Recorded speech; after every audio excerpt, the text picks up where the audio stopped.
নিজেকে অনেক লাকি মনে হচ্ছে। তুমি আমার কথা বিয়ের জন্য রাজি হয়ে গেছো। আমার এত বেশি ভালো লাগছে। আমার নিজেকে সব থেকে লাকি পার্সন মনে হচ্ছে।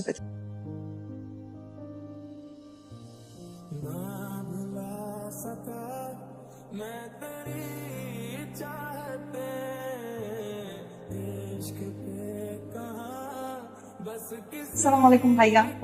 কেমন আছেন ভাইয়া? আপনি কিন্তু অনেক ভালো ভাইয়া। Thank you.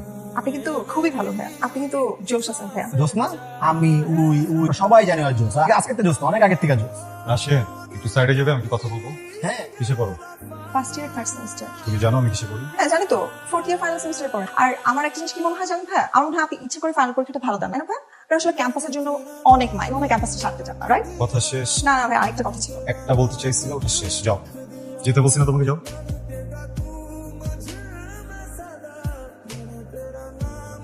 সালাম ভাইয়া। ওয়ালাইকুম আসসালাম। আমি না আসলে ভাইয়ার সাথে একটু কথা বলতে চাচ্ছিলাম। বলো। ভাইয়া এই টিফিনটা আপনার জন্য এনেছি। তুমি ক্যাম্পাসে সব সিনিয়রদের জন্য টিফিন আনো? স্পেশাল মানুষের জন্য স্পেশাল করে বানিয়ে এনেছি। সবার জন্য কেন আনবো, কিন্তু আমার কাছে অনেক স্পেশাল, এর জন্য আপনার জন্য। ভাইয়া খেয়ে একটু জানাবেন চাপটা কেমন হলো। যাও। জি আসসালামু আলাইকুম। হ্যাঁ ম্যাম, কি নাম তোমার? ফারিন। তুমি লাস্ট কয়েকদিন ধরে যেসব করতেছো বেশি বেশি হয়ে যাচ্ছে, একদম ঠিক না। কি করতেছেন? তোমাকে ফলো করতেছো, তুমি ট্যাপ ট্যাপ আমার দিকে তাকে মুচকি মুচকি হাসতেছো, কোনো জায়গা থেকে উকি দিচ্ছ তুমি আমার দিকে। সেদিন বক্সে করে কি নিয়ে এসছো? কে বলছো তোমাকে সমান্তে? ওটা তো আমি বাসা থেকে অনেক ভালোবাসা দিয়ে আবেগ দিয়ে করে আপনার জন্য রান্না করে নিয়ে আসছি। খাবার না, তোমার মশলা দিয়ে কাঁচা মরিচ লবণ এগুলো দিয়ে রান্না করো। এত ইনগ্রেডিয়েন্টস দিতে পারিনি। তুমি আমার ছোট বোনের মতো। না আমি আপনার ছোট বোন না। তো কি বড় বোন? না বড় বোনও না। ঠিক আছে, তোমার ক্যাম্পাসের জুনিয়র। সেটা মানা যায়। হাই, তুমি মানা কে? আমি মানি না তো। তুমি আমার ছোট বোন বলছি না একবার? তুমি ছোট বোন, জুনিয়র না, তুমি ছোট বোন। তুমি আর আমার সাথে যে এত বড় বড় কথা বলে অধিকার কে দিছো আমাকে? আমি আপনার ছোট বোন না, ছোট বোন না, ছোট বোন না। আর অধিকার আমি নিজেটা নিজে নিয়ে নিছি। আপনার গার্লফ্রেন্ড আছে? মানে আপনি প্রেম টেম করেন কারোর সাথে? কেন? শুনেন, যদি কোনো মেয়ে আপনার দিকে তাকায় না বা আপনার সাথে প্রেম করার চেষ্টা করে না, তাহলে চপস্টিক দিয়ে তার চোখ দুটো তুলে ফেলবো। আর আপনি যদি কোনো মেয়ের দিকে তাকান, তাহলে কাঁটা চামচ দিয়ে আপনার চোখ দুটো তুলে ফেলবো।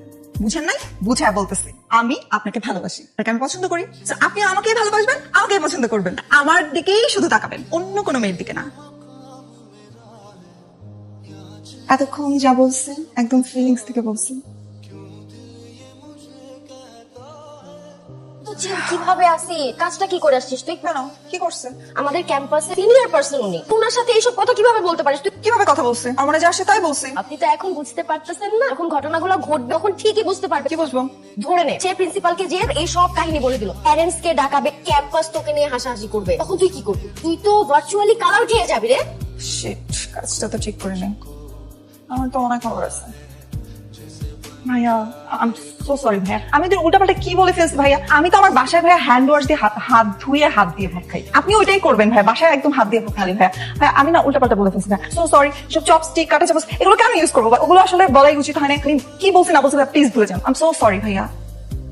সেদিন যে আমাকে বক্স দিছিলা, তুমি রান্না করছো? ওগুলো তো আমি ভাইয়া অনেক যত্ন নিয়ে আবেগ দিয়ে মন দিয়ে ভালোবেসে আপনার জন্য রান্না করেছিলাম।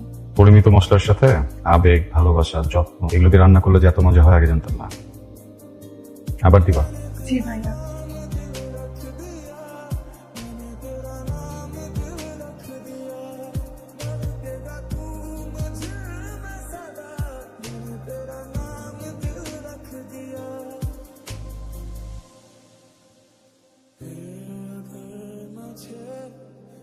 বাসায় ঝামেলা হয়েছে।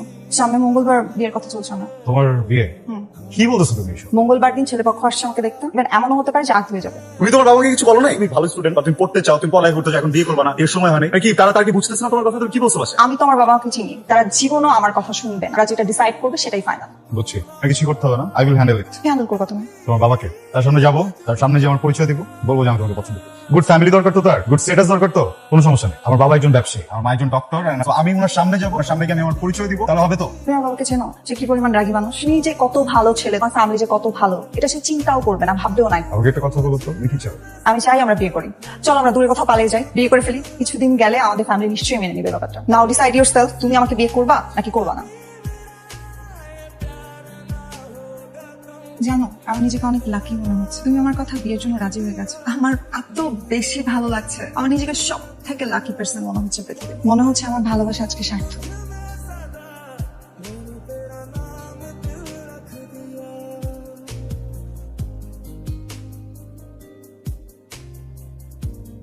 দেখো তো এই চারটা চেহারা তো মনে পড়ে, তুমি কাজটা কি করলা? দেখো, চারজন মিলে আমার খাতা টানতেছিল, এমনি পিছনে ডানে বামে। দেখো, পরীক্ষা তো আমারও দিতে হবে না? হ্যাঁ, নিজের বাঁচতে হবে। এই বেটা, তুই একটা সেলফিশ, তুই এমন সেলফিশ, তোরা যদি পুকুরে ফেলাবি না, তোরা সবগুলো ফিশ মরে যাবো। কি হয়েছে রেজন? এতবার ফোন দিছি, ফোন ধরতেছো না। কি হয়েছে? তুমি ওদিকে তাকাও, তুমি কাঁদতেছো কেন? আজকে চারজন মিলে আমাকে মারছে। কি বলো? ওই সামনে ছিল, সবার সামনে মারছে। তুমি এটা টিচারদেরকে জানাও নাই? তোমাকে অন্যায় ভাবে একজন খাতা দেখাওনি বলে মারছে। ওদের তো পানিশমেন্ট হওয়া উচিত। তুমি কালকে ক্যাম্পাসে যাবা, টিচারদেরকে এটা অবশ্যই জানাবা, কারণ টিচার নিশ্চয়ই ওদেরকে পানিশমেন্ট করবে। ক্যাম্পাসের ডন হয়ে গেছিস না তুই? আয়, তোর ক্যাম্পাসের বাইরে কোনো কথা মানছিস না। তুই যা আমার নামে কমপ্লেন করবি।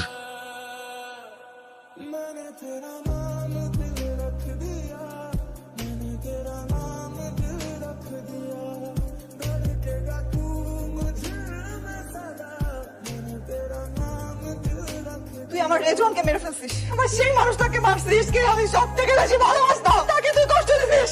আমি যাকে সব থেকে বেশি চাইছি, তার জন্য আমার সব ছিল, তাকে মারছিস তুই। তুই একটা মানুষ। থাক, এখন নিজের সাথে ভালো থাক।